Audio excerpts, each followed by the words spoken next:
বিসমিল্লাহির রহমানির রহিম। ঈদ মোবারক। প্রিয় দেশবাসী, আসসালামু আলাইকুম। ত্যাগ, তাকওয়া আর সংযমের শিক্ষা দিয়ে বিদায় নিয়েছে পবিত্র মাহে রমাদান। মাসব্যাপী সিয়াম সাধনার পর মুসলিম উম্মার বিশ্বজনীন ঐক্য, সংহতি, সহমর্মিতা এবং অনাবিল আনন্দের বার্তা নিয়ে এলো পবিত্র ঈদ উল ফিতর।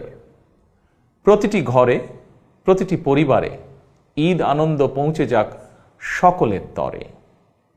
আসুন আমরা রমাদানের আদর্শে উদ্বুদ্ধ হয়ে একে অপরের সঙ্গে পবিত্র ঈদ আনন্দ ভাগাভাগি করে নেই। ঈদ উল ফিতর উপলক্ষে আমি প্রিয় দেশবাসীকে জানাই পবিত্র ঈদ উল ফিতরের শুভেচ্ছা। বাংলাদেশ সহ বিশ্ব মুসলিম উম্মার প্রতি জানাই আন্তরিক অভিনন্দন ও মোবারকবাদ। ঈদ মোবারক। আল্লাহ হাফেজ।